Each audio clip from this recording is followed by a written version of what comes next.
پیارے طلباء طالبات، آج ہم 11ویں جماعت میں سبجیکٹ ہسٹری میں اس کا چھٹا سبق بھارت کا دولت شہریانہ اس کے متعلق غور و خوض کریں گے۔ اس سے قبل ہم نے دیکھا کہ قدیم عہد میں بھارت کی جو تاریخ رہی اور روئے زمین پر اس زمانے میں جو آبادیاں قائم رہی ان کا جو عروج و زوال جو رہا، اور اسی طرح جو ہے کس طرح جو ہے نئی نئی تبدیلیاں عمل میں آئیں، اس کے متعلق ہم نے اس پر غور و خوض کیا۔ اب ہم جو ہے مہاجن پدوں کا عروج اس کے متعلق دیکھیں کہ قدیم عہد میں جیسے جو گن جو ہوا کرتا تھا، جس کو ہم جو ہے جن کہتے ہیں، یعنی عوام، یعنی ایسا گروہ یا ایسی جماعت جو ہے کئی پریوار یا خاندانوں پر جو مشتمل ہوا کرتی تھی، اور جو اپنی زندگی جو ہے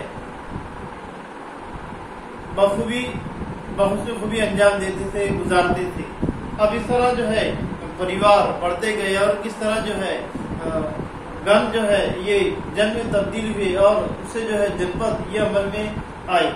اب جو ہے ہم اس کے متعلق دیکھیں کہ جن پدوں کا عروج، علاقائی توسیع کی خواہشوں اور امنگوں نے مہاجن پدوں کے درمیان کی کشیدگی کو اور وسیع کر دیا۔ جیسا کہ ہم نے دیکھی کہ قدیم عہد میں بھارت نے ترقیاں ہوئی، اور ترقیاں ہونے کے ساتھ ساتھ جو مہاجن پدیں عمل میں آئی تھی، ان میں ہی آپس میں جو ہے علاقوں کو لے کر اور اپنی جو ہے اپنی بڑائی کو لے کر آپس میں کشیدگی ہوئی، تناؤ پیدا ہوا، یا یوں کہی کہ آپسی جھگڑے ہوئے۔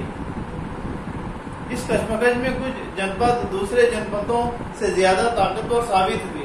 جن کی طاقت زیادہ تھی انہوں نے کمزوروں پر فتح حاصل کی۔ جیسا کہ ہم دیکھتے ہیں روئے زمین کی تاریخ ہے کہ قدیم عہد میں بھی، وسطی عہد میں بھی، اور آج بھی جو ہم دیکھتے ہیں دنیا کے اندر جو کمزور ہوتا ہے اور کمزور کے مقابلے میں جو طاقتور ہوتا ہے تو طاقتور ہی کمزور پر غالب آتا ہے۔ تو یہی طریقہ جو ہے اس عہد میں بھی رہا کہ ایسے مہاجنپد جو طاقتور تھے وہ کمزوروں پر انہوں نے سبقت لے گئی، یا انہوں نے دسترس جو ہے اپنی ان پر حاصل کی۔ 600 قبل مسیح تک بھارت میں 16 جنپد قائم ہو گئے تھے۔ ان 16 جنپدوں کی معلومات قدیم بدھ جین ادب کے ساتھ ساتھ جو ہے پورانک ادب میں بھی ان کا ذکر ملتا ہے۔ تو اس طرح ہمارا یہ اس سبق کا